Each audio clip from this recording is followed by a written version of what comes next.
hubungin semua wartawan, pinjem kantor PWI, kita konferensi pers, semua orang masuk semua berita. Ya. Itu tahun berapa, Bu? Sebutkan tahunnya ya? aja, Bu. Tapi di bulan ini aja kayaknya ada 4 atau 5 kasus yang kita tangani. Pelecehan seksual. Pelecehan seksual, ya. Baik. Kemudian ruda paksa, anak kos. Nah,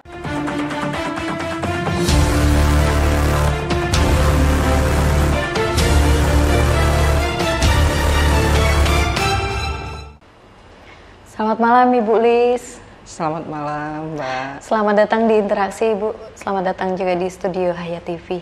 Terima kasih. Apa kabar nih Bu? Alhamdulillah, kabar baik. Iya. Ibu, kemarin pada 8 Maret itu adalah International Women's Day. Dan saya yakin Ibu pasti paling ahli lah itu. Bagaimana Bu memaknai dalam International Women's Day ini? Kalau dibilang ahli ya enggak lah ya. Tapi cukup tahu ya. Mungkin kita lihat dari sejarahnya dulu ya. Kok bisa ada pencanangan International Women's Day. Itu tuh dimulai di tahun 1908 ya, 1908. Itu ada gerakan ya, aksi 15.000 buruh perempuan itu di New York, Amerika Serikat, itu menuntut 3 hal ya mereka. Pengurangan jam kerja, kenaikan upah kerja, dan hak untuk memilih. Jadi memang di tahun 1900-an di Amerika juga hak memilih untuk perempuan kan mungkin masih dibatasi ya. Nah, jadi tuntutan itu yang diminta. Nah, akhirnya momen itu dijadikan oleh Amerika sebagai Hari Perempuan Amerika dulu ya? Awalnya Amerika. Nah, baru di 1910 itu ada konferensi buruh perempuan di Copenhagen, Denmark. Nah, di situ ada 100 perempuan dari 17 negara ya, kalau nggak salah, itu meminta atau mencanangkan untuk hari yang perempuan sedunia Amerika itu dijadikan Hari Perempuan Sedunia atau International Women's Day. Yang satu kemarin kita rayakan Bu ya. Iya, kemarin tanggal 8 Maret ya, jatuhnya Jumat. Nah, iya, betul. Nah, baru itu disetujui. Makanya akhirnya di 1911 nah, itu pertama kali Hari Perempuan Internasional itu dirayakan. Itu baru kalau nggak salah 4 negara ya yang merayakan. Austria, Denmark, Swiss, Amerika, Jerman, satu lagi Jerman. Nah, 5 negara. Baik. Jadi resmi di 1911. Di 2011 kemarin itu kan udah 1 abad. Betul. Ya, jadi udah lama banget. Tapi memang tonggaknya itu sebenarnya perjuangan perempuan untuk memperjuangkan hak-hak perempuan untuk kebaikan atau peningkatan hidup perempuan. Baik. Nah, tapi kalau kita sebagai perempuan untuk memaknai International Women's Day sendiri, baiknya seperti apa sih, Bu? Banyak sebenarnya. Kita perempuan tuh harus bersyukur. Adanya International Women's Day itu sebenarnya itu membuka peluang ya bagi kita perempuan-perempuan itu. Artinya hak-hak perempuan, perjuangan perempuan itu sudah diakui oleh dunia. Nah, jadi di sini kita perempuan jangan artinya membuang kesempatan ya untuk bisa maju, memanfaatkan momen-momen itu ya, seperti banyak bidang, di bidang pendidikan, di bidang inovasi, kemudian di bidang politik, sosial, banyak sekali. Seperti kalau perempuan di bidang politik misalnya, nah di situ kan perempuan bisa menyuarakan ya untuk mempertahankan mungkin usulan-usulan yang terkait dengan peningkatan SDM perempuan, misalnya peningkatan kemampuan ya, keterampilan perempuan. Nah, disitulah mestinya perempuan di dewan itu harusnya bisa untuk mempertahankan. Nah, itu di bidang politik. Bidang politik, dan memang saat ini mungkin di tahun sekarang, apa zaman sekarang, perempuan ini, saya juga perempuan, dimana bisa berkarir di berbagai bidang, Bu, ya, dari budaya, sosial, politik tadi Ibu bilang. Dan mungkin Ibu juga salah satu penggiat perempuan, dan Ibu merupakan ketua LSM Lentera Kartini. Iya, betul. Baik. Nah, kalau mungkin saya bergeser, Bu, ya, kita lebih fokus ke isu-isu perempuan saat ini di Kabupaten Kota Waringin Timur. Ini seperti apa, Bu? Nah, di Kabupaten Kota Waringin Timur, ya, nah kebetulan kemarin beberapa waktu yang lalu saya turut diundang, ya, di Bapeda. Sekarang sebutannya Bapelit Bangda, ya, betul. Kalau salah, ya. Nah, itu pas sebenarnya temanya dengan ini peringatan Hari Internasional perempuan ini. Jadi setiap tahun isu-isu atau tema itu sama woman ini, sama apa, UN Women, ya, United Nations Women, itu setiap tahun tuh tema itu berbeda-beda. Kebetulan di 2024 ini International Women's Day itu temanya itu Invest in Women. Jadi investasi pada perempuan. Dan kebetulan kemarin juga itu yang saya suarakan. Saya padahal belum tahu nih kalau temanya itu. Tapi memang karena situasi saat itu kebetulan saya diundang, saya suarakan. Ternyata connect. Iya, connect dengan, saya sebut benar itu di itu. Karena saya banyak teman-teman, ya, di dinas DP3AP 2KB itu, ayo Bu, apa kegiatan kita? Aduh Bu Lis, anggaran kami ini nol, bidang kami ini nggak ada ini. Kayaknya saya dengarnya kok. Jadi itu kemarin saya suarakan.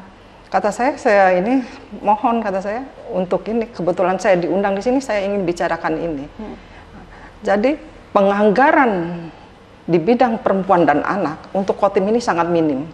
Tolong itu menjadi perhatian, kata saya.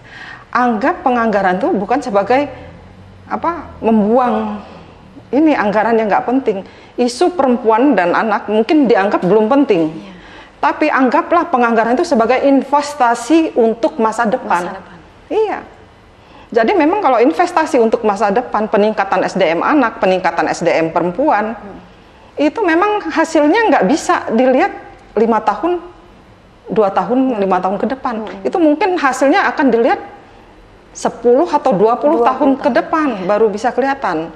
Jadi kalau tidak dari sekarang, atau enggak ini kita canangkan, jangan berharap nanti generasi muda di Kotim ini ke depannya mempunyai SDM yang mumpuni. Kalau kita dari sekarang untuk penganggaran aja enggak kita jadi prioritaskan. Nah, itu yang ini. Jadi investasi kepada perempuan. Nah, itu karena saya pernah baca buku itu, ya, karena saya hobi baca. Saya baca itu, oh iya, benar. Jadi penganggaran itu bukan berarti buang-buang duit untuk kegiatan ini, tapi itu investasi masa depan bangsa sebenarnya. Karena masa depan bangsa ini tergantung dari anak-anak yang sekarang, kan? Karena pendidikan anak-anak yang sekarang, masa depan anak-anak yang sekarang ini bagaimana ibunya perempuan ini untuk mendidik anak-anak. Jadi perempuannya dulu, SDM-nya dulu ditingkatkan, baru dia bisa menghasilkan generasi-generasi yang SDM-nya juga bagus. Gitu. Kalau dari perempuannya jadi seorang ibu nggak punya pengetahuan apa-apa, jadi mengalir yang penting anaknya besar, makan, gemuk, tanpa memikirkan nutrisinya, untuk otaknya, untuk ininya, kan tidak bisa. Nggak bisa. Tuh. Jadi ini sedikit kompleks sebenarnya. Iya, kompleks sebenarnya. Kompleks sekali masalah perempuan dan anak. Cuman yang kadang-kadang yang membuat kita prihatin, kok ini bukan jadi istilahnya bukan prioritas. Bukan prioritas, nggak jadi isu yang seksi lah, ya, kalau bagi orang-orang itu. Padahal penting banget. Apalagi menuju Indonesia emas nanti, Bu, ya. Iya, betul. Nah, untuk kasus sendiri, Bu, ya, mungkin ada kasus-kasus yang Ibu saat ini tangani di LSM Lentera Kartini. Mungkin yang bisa dibahas di sini kira-kira apa nih, Bu? Ya, banyak ya. Sebenarnya bulan ini aja kalau Ibu untuk keseluruhan itu udah Ibu lupa ya, banyak. Tapi di bulan ini aja kayaknya ada 4 atau 5 kasus yang kita tangani. Yaitu seperti yang tadi, yang Ibu ceritakan tadi, yang off the record tadi, Bu, ya? Iya.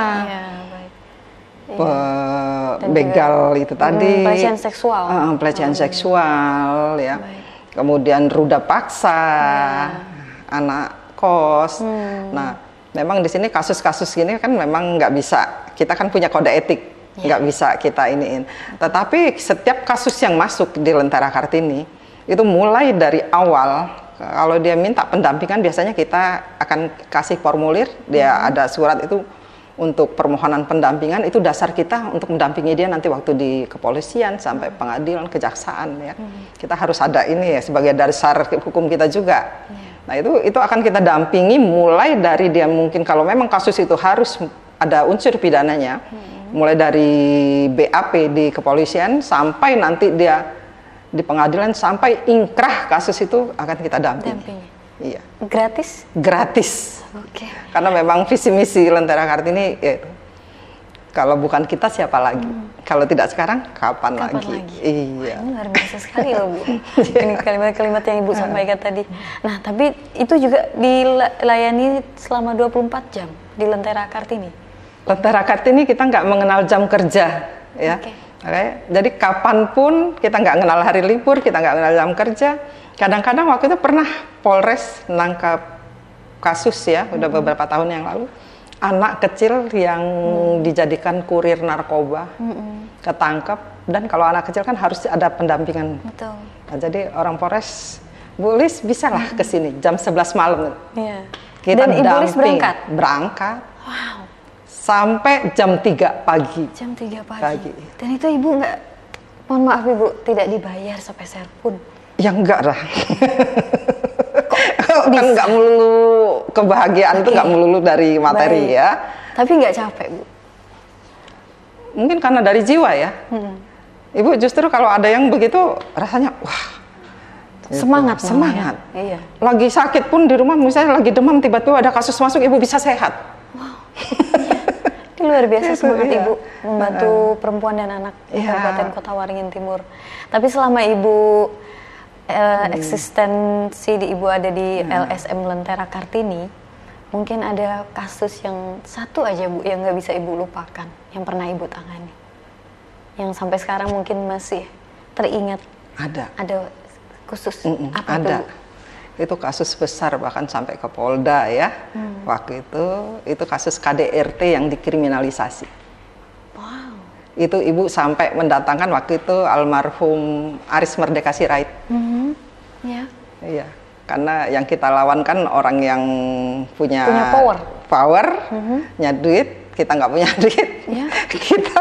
Dan Ibu yang memfasilitasi, Bu ya? Iya, Ibu telepon Bang Aris almarhum, Bang, saya punya kasus, kayaknya kasus ini nggak mungkin bisa saya iniin sendiri. Saya minta tolong kalau bisa Abang ke sini. Oke, Bu Lis, katanya, jemput saya besok di bandara.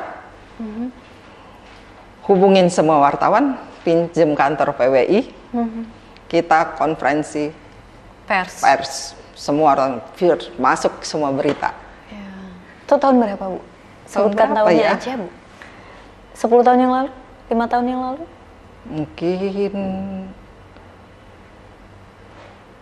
belum 10 tahun lah, tapi udah di atas 5 tahun ya. 5 tahun, ya. Dan itu Ibu menangani, juga memfasilitasi untuk kasus tersebut mendapatkan keadilan. Korban ini sampai sempat masuk penjara. Ya maka itu tadi dikriminalisasi kan. Tapi sampai juga dia depresi, minum banyak obat penenang, kita yang dampinginya di rumah sakit. Sampai ini akhirnya sekarang selesai. Alhamdulillah sekarang beliau sudah lepas. Beliau sudah bahagia. Sudah dapat suami yang baik, ini udah bahagia, beliau hidup di Bali sekarang. Dan Ibu juga bahagia? Alhamdulillah, suka, bahagia banget, lega. Ketika kasus itu selesai Ibu ada? Sampai sekarang pun masih sering hubungin Ibu beliau. Ada kebahagiaan tersendiri. Baik Bu, mungkin tadi sudah kita bahas juga mengenai LSM Lentera Kartini dan Ibu juga, tapi saya ke pribadi sedikit Bu ya. Ibu ini kan salah satu perempuan yang berkarir juga, dan Ibu juga dikenal di Kabupaten Kota Waringin Timur sebagai penggiat hak perempuan, perlindungan anak juga. Tapi dalam pribadi Ibu sendiri tidak pernah ada rasa capek, selalu semangat, dan apakah ada dukungan dari pihak keluarga? Ya mungkin karena panggilan jiwa ya. Jadi kayaknya kalau segala sesuatu yang kita kerjakan dengan jiwa happy, kayaknya nggak akan ada rasa capek ya. Apalagi dalam hal ini suami ibu mendukung penuh. Bahkan kadang-kadang kalau ada kasus nih jauh, Pak kita mau ada kasus gini, kalau hari libur beliau mau nganter. Support Bu ya? Support, pernah kita diantar sampai Kantang Kalang. Wow. PP, mau beliau ini, itu nyetirin gitu. Iniin kasus. Ya, dan ini Ibu menjadikan LSM Lentera Kartini sendiri, kegiatan-kegiatannya, semua aksi sosialnya itu adalah bentuk membantu, Bu ya, hanya membantu. Tapi saya garis bawahi lagi bahwa membantu orang itu kan tidak hanya mungkin di LSM Lentera Kartini nih, tapi juga bisa terjun di dunia lain misal nih Bu ya, di dunia politik. Iya, saya mau ke politik dulu deh, soalnya kemarin kita kan habis pemilu serentak Bu ya, jadi saya senggol dikit deh. Boleh nggak ada keinginan untuk terjun ke dunia politik? Kayaknya untuk saat ini belum ya, Ibu nggak mau bilang enggak ya, kita nggak tahu kalau Allah membalikkan hati kita ya, Allah yang punya kuasa membolak-balikkan hati ya. Tapi mengingat usia Ibu ya, saat ini sudah menjelang 60 tahun, rasanya Ibu lebih mendorong yang muda-muda. Nah, jadi kayak anggota-anggota Lentera Kartini kan alhamdulillah satu kan terpilih. Itu kemarin kita dorong, ayo maju, jangan takut, alhamdulillah terpilih. Terpilih Bu ya? Iya, jadi DPRD Provinsi. Wow. Dari partai PKB. Itu Ibu support juga? Ya, kita support. Kita ini, Bu, kita nggak punya senjata, senjatanya itu niat. Yang pertama. Kemudian nanti yang penting ya, begitu duduk amanah, janji. Allah itu maha kuasa. Apapun, kalau memang sudah Allah mentakdirkan duduk, nggak ada yang bisa menghalangi. Begitu juga kalau memang Allah belum mentakdirkan, apapun juga nggak bisa mendudukkan kita kan gitu. Jadi keyakinan aja yang ini. Kalau yang masalah itu mungkin operasional ya ada lah, bilang kesana sini kan nggak mungkin nggak keluar bensin. Tapi kalau untuk yang lain-lain, alhamdulillah support Bu, dari teman-teman aja. Iya, saya lihat juga mungkin dari suara anggota Dewan Perempuan di Kabupaten Kota Waringin Timur ini kan memang mungkin seringkali Bu ya, seringkali diasumsikan sebagai pelengkap saja. Nah, seringkali diasumsikan seperti itu. Tapi Ibu sendiri juga cukup vokal dan mungkin tidak ada keinginan masuk ke kursi dewan begitu Bu, karena kan akan lebih mudah nanti Ibu membantu orang lain saat Ibu bisa menjadi anggota seperti itu Bu. Tidak ada Bu ya? Tapi kalau menurut Ibu ya, kita membantu itu nggak hanya dari itu aja. Mungkin biarlah yang duduk di dewan mau ini Ibu dengan jalan lain. Tidak mau berpolitik Bu ya? Belum Bu ya? Iya. Enggak, baik. Ini. Dan ini menarik juga karena Ibu Lis ini juga salah satu komisioner KPU. Ya, pada tahun berapa Bu? Bu dari 2008 sampai 2013. Berkarir di Komisi Pemilihan Umum Indonesia. Baik. Dan kalau Ibu lihat situasi perempuan di Kabupaten Kota Waringin Timur dalam dunia politik seperti apa Bu? Nah, kadang ya ada bangganya juga ya, sudah banyak perempuan yang artinya mau terjun ya. Cuman ada juga rasa prihatin, yaitu tadi seperti Mbak Indri bilang tadi, jadi banyak suara yang jadi cuman sebagai pelengkap. Makanya kadang-kadang Ibu sering menghimbau ya dalam setiap sosialisasi, kalau yang banyak perempuan-perempuan, apalagi temu-temu, ayo. Boleh mungkin saat kamu mau masuk ke dewan, kamu belum ngerti apa-apa. Tapi begitu kamu punya niat untuk pelajari, apa sih itu tupoksinya di situ? Peran apa yang bisa nanti kamu ambil di situ? Nah, itu. Mau belajar lah artinya. Itu dulu yang... Iya, itu dulu. Dan yang satu yang penting amanah. Amanah. Nah itu yang paling Ibu takut. Takut kenapa nih Bu? Banyak karena ya. Di LSM Lentera Kartini Ibu ketua Bu ya? Iya, ketua. Dan Ibu itu lebih berat loh amanahnya Bu. Nah iya. Ya kan? Nah itu justru itu. Ibu takut Ibu nanti nggak amanah. Karena ada beberapa ya, Ibu punya teman nggak hanya di Kotim ya, karena Ibu juga asalnya dari Sumatera kan. Yang tadinya Ibu kenal baik, Ibu kenal dia orangnya lurus, amanah. Begitu dia duduk tergoda juga. Tergoda. Karena godaannya kuat Bu. Kuat sekali. Banyak yang kita dengar kan ada kasus rame-rame anggota dewan jadi pesakitan. Nah, itu yang artinya mungkin Ibu pikir Allah, ayolah Bu Lis, kamu di sosial aja deh. Gitu. Jalannya di sosial aja. Jalannya di situ aja, nggak usah ke yang ini dulu. Tapi di LSM Lentera Kartini sendiri udah berapa tahun Bu? LSM Lentera Kartini itu berdiri dari 10 April 2012. 2012, ya. Sudah 12 tahun. Sudah 12 tahun. April nanti. April nanti 12 tahun. Nah, makanya rencananya di April nanti insya Allah ya, kalau ada rezekinya, ada dananya, Ibu sih sudah komunikasi sama Bu Andi Yentri, Ketua Komnas Perempuan. Nanti Ibu minta dia jadi pembicara, kita mau ngadain seminar di sini. Seminar di dalam rangka ya ulang tahun Lentera Kartini yang ke-12. Mudah-mudahan. Ya. Kalau memang jadi nanti saya boleh berkunjung Bu ya? Oh boleh. Boleh wawancara sedikit juga. Iya. Seperti masih ini Bu. Dibicarakan. Iya, baik. Tapi mungkin kedepannya LSM Lentera Kartini sendiri program kerjanya seperti apa Bu? Kalau kita yang sudah jelas ya, karena kita di bidang kita visi misi sosial ya, pendampingan kasus, kemudian pemberdayaan perempuan ya. Kalau pendampingan kasus itu udah pasti ya, memang itu dari niat awal berdirinya itu kan untuk pendampingan kasus-kasus khusus yang terkait dengan perempuan dan anak. Tapi selain itu kita juga kadang-kadang memberikan kayak pelatihan-pelatihan ya terkait dengan mungkin peningkatan SDM perempuan, dan kita sering diminta di kabupaten lain bahkan pernah sampai keluar kota Bu ya? Iya. Sebagai pembicara? Sebagai pembicara, diminta sebagai pembicara di luar kota, kemudian di perkebunan-perkebunan, jadi melatih gitu. Baik, di perkebunan sendiri setiap bulan atau udah terjadwal atau gimana Bu?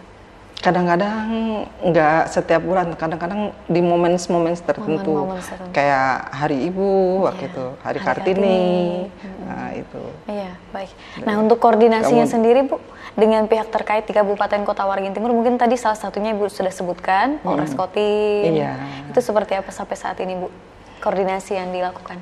Kalau kita kan karena sudah lama kita menangani kasus ya, berdiri sejak 2012, jadi hubungan kita itu artinya kerjasama itu sudah terjalin baik ya. Di Polres Kotim sudah mengenal banget Lentera Kartini, artinya kalau ada kasus itu udah tahu deh, apalagi udah kalau tahu, dalam hubungin Bulis gitu. Ya, pendampingan Lentera. Tapi kita nggak hanya di Polres, kita juga dengan dinas ini kan yang membidangi perempuan anak di P3AP2KB. Nah, kebetulan di situ juga ada program ya dari kementerian yang melalui dinas, ada ini Puspa ya, Forum Puspa. Nah, kebetulan Ibu juga dipercaya sebagai Ketua Forum Puspa untuk Kabupaten Kota Waringin Timur. Itu Forum Puspa itu seperti apa Bu nanti? Itu Forum Puspa itu forum partisipasi publik untuk kesejahteraan perempuan dan anak.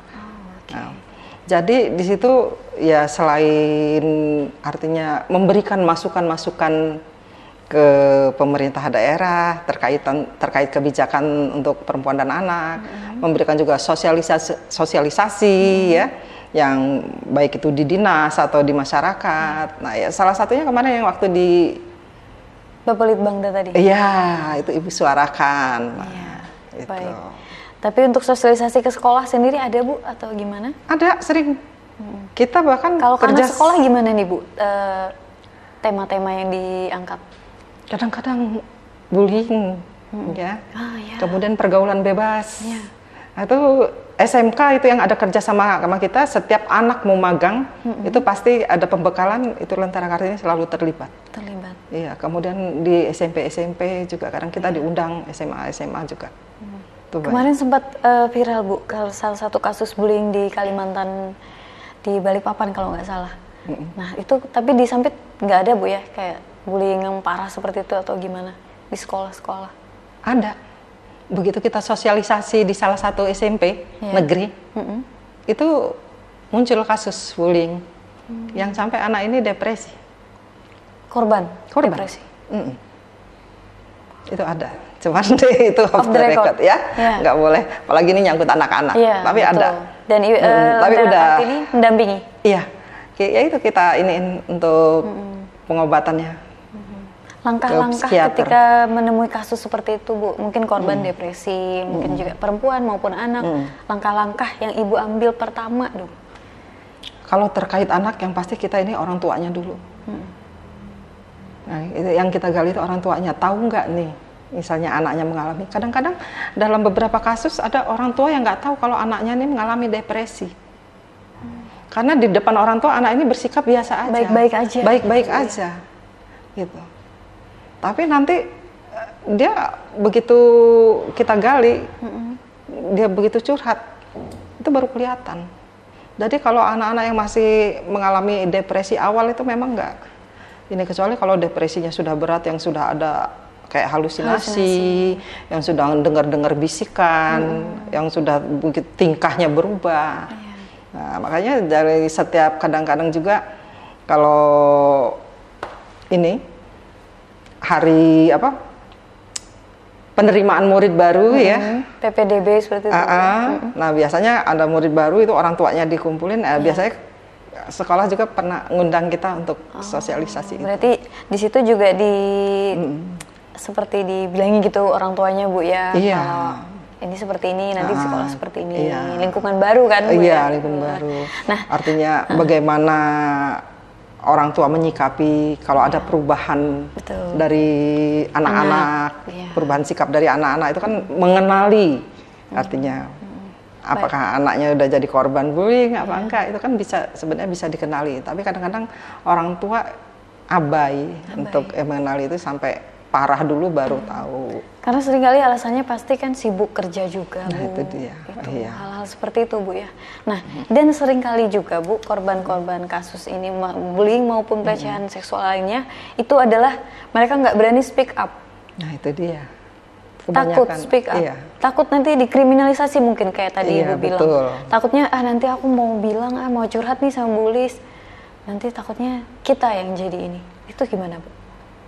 Kebanyakan kasus begitu, awal-awal takut malu-maluin keluarga, dianggap membuka aib. Kadang yang kita buat prihatin ini orang tua nggak mau, dia lebih menutup aib daripada dia ngobatin anaknya. Nah, betul. Nah itu tapi begitu anaknya sudah depresinya berat, yang ini sudah mengganggu, baru nyadar. Nah, kadang-kadang yang ngadepin yang kayak gini, yang kadang ini urusan rumah tangga saya, orang luar nggak berhak campur.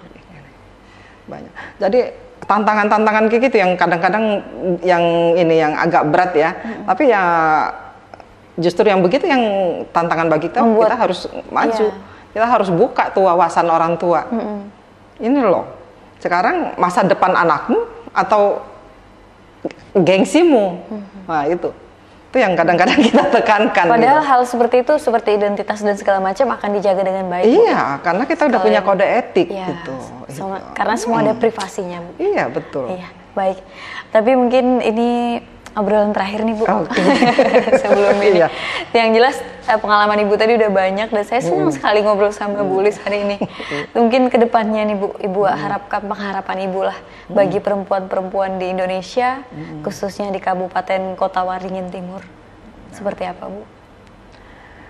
Harapan Ibu sih ya artinya semua perempuan-perempuan ya Indonesia, khususnya Kotim ya, yang dalam ini jangkauan kita itu mau untuk belajar, gitu. Mau belajar, tidak takut untuk mencoba sesuatu yang baru dalam hal yang positif ya. Gitu. Kemudian nggak usah malu atau gengsi kadang-kadang, gitu. Jadi ayo, sebenarnya potensi perempuan itu banyak, kesempatan untuk perempuan itu banyak. Tapi kadang-kadang perempuan itu sendiri nggak menyadari bahwa dia punya potensi yang besar yang bisa dia tonjolkan. Karena yang tadi ada rasa insecure, udah tuh dia nggak percaya diri ya, takut salah, untuk mencoba sesuatu jangan takut salah. Justru dari kesalahan itu kita belajar. Gitu. Jadikan pengalaman. Jadikan pengalaman. Kalau ini ada yang salah, artinya yang benarnya yang gimana, kan gitu. Itu. Baik. Jadi semangat untuk maju. Iya. Menyuarakan hak-hak. Ini hak-hak perempuan. Tapi yang pertama peningkatan SDM-nya dulu deh. Nah itu sumber dayanya dulu. Gitu, jangan nanti kalau ngomong tapi ngomong kosong ya istilahnya. Jadi kualitas diri dulu perbaiki. Value kalau jadi orang bilang betul. Bu ya. Meningkatkan value kita sebagai perempuan. Baik, terima kasih banyak Bu Lis kehadirannya di interaksi pada malam hari ini. Semoga kita bisa berbincang di lain waktu juga. Amin. Baik, Terima kasih.